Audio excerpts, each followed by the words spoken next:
nothing here. There's no safe. Who are you? What are you doing in my house? Ah! There's no safe. There's no safe anywhere. I've looked everywhere. What are we gonna do? I don't know. Can we just leave them tied up and just go? We can't leave any live witnesses. No witnesses left behind.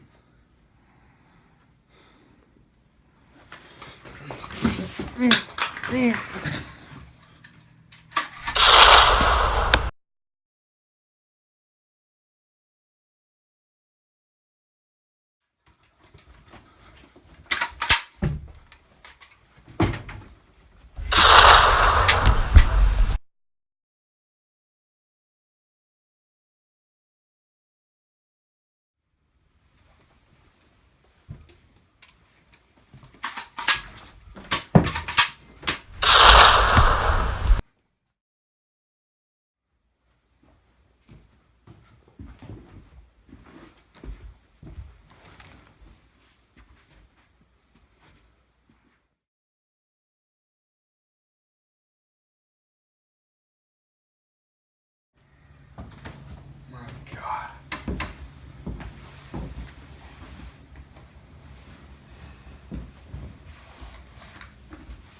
How strange. They've moved the body from his original killing spot. It's as if his killer wanted him to rest peacefully. This doesn't make any sense. A brutal murder, yet he wishes for him to lie comfortably on a sofa? It's gotta say something about this person's mental state.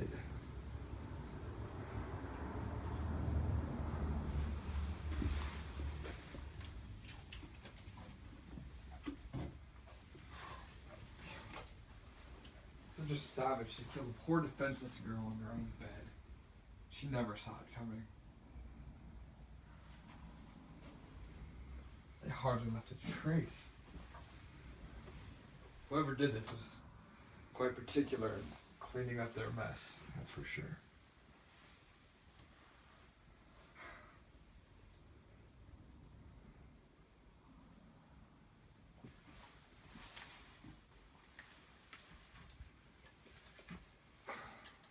On to the next one.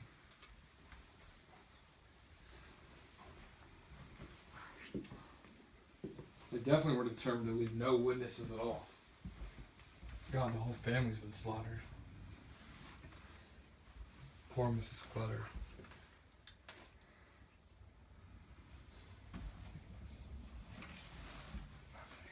Not even a boot print. God. This will be a difficult one.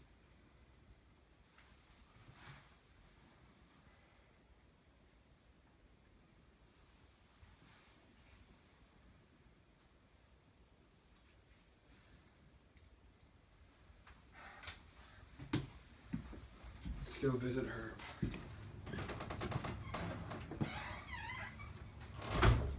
God, whoever killed Herb was especially merciless.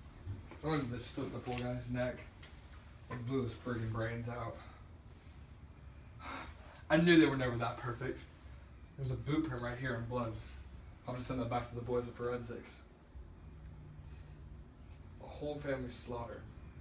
For what reason? That's the next step. Hopefully this boot print gives me something, so I don't have much to go off of right now. The Clutters will be avenged.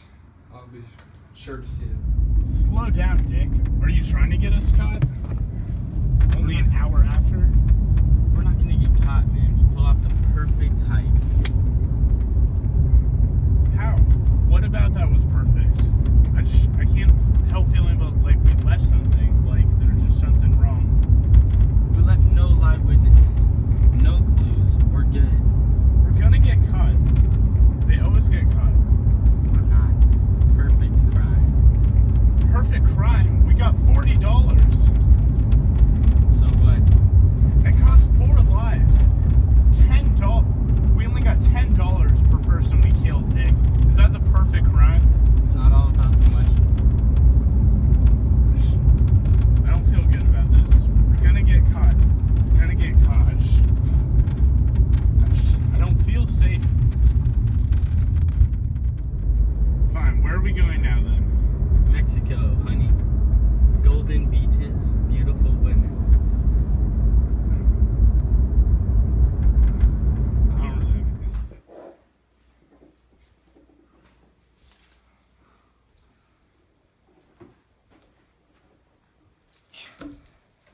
can't find anything. They hardly left a trace. Boys from forensics haven't gotten anything on this blueprint. I'm so stuck. At least we know there were 2 killers. Hey. Okay, yeah, here. This is what I found so far. Let me flip through it. So from the crime scene, what I've discovered is that whoever did this is extremely attentive to detail. I mean, they hardly left a spot throughout the entire crime scene. We got lucky with that blueprint. Aside from that, they left nothing. So obviously they have to have some kind of a criminal record, some sort of experience that can make them so meticulous in their performance of this crime. And not to mention, it's pretty gruesome too. I mean, to be that methodical and yet leave such a sadistic crime scene afterwards, for a bare lack of the term, it's impressive. I mean, I've never seen a crime scene like this, where the deaths are so gruesome, where one man has his throat slit and then is shot in the face, and then the women and children are shot too, and yet we can hardly find any clue of who could have done it. I mean, I believe this wasn't a one-person job. This kind of method and meticulousness and the thought and time and preparation that must have gone into a crime like this had to have been done by 2 people. The organization and sophistication that such a crime would have been needed for such a crime to have been pulled off needed at least 2 people for the planning and execution. Motive? Well, I don't know their motive. I mean, they left with $40 from Mrs. Clutter's purse. So if money was their motive, they definitely didn't succeed.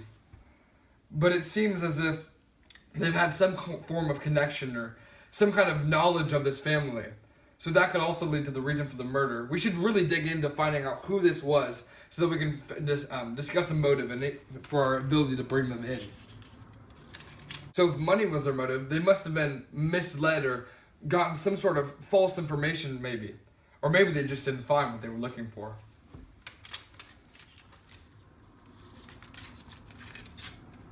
And they seem to have been boys from around this area. They seem to have known the territory well, and if they're already long gone, they had a strategic plan set ahead of time. That means they could be hundreds of miles away from this crime scene. That means we've got to get on it, and we've got to get on it fast. Well, just got off the phone with old Detective Nye. We've got our boys. Their names are Dick Hitchcock and Perry Smith. Well, you see, old Nye was telling me that they got a tip from Dick's old cellmate at Kansas State Penitentiary. Fellow's name is Floyd Wells.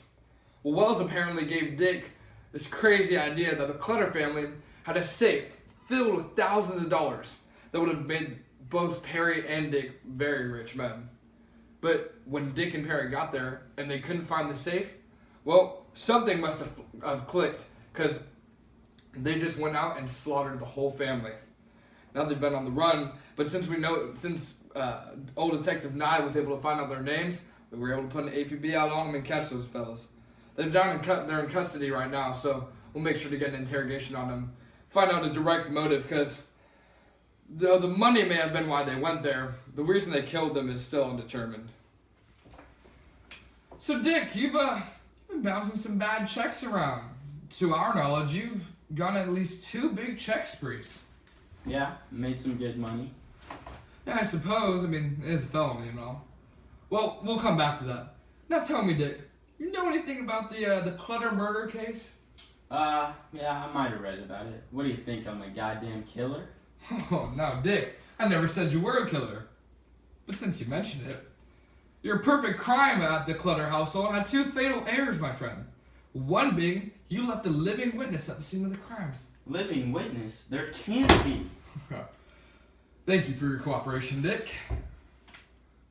Now, Perry, you said you and Dick were with 2 women the night of the Clutter murders. Does that sound about right? Yeah. What were their names, Perry? The women.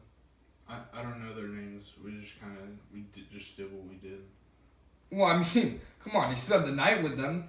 You mean to tell me there was no congenial conversation, no introductions, no how do you do, nothing? No, we just got down to business. Huh.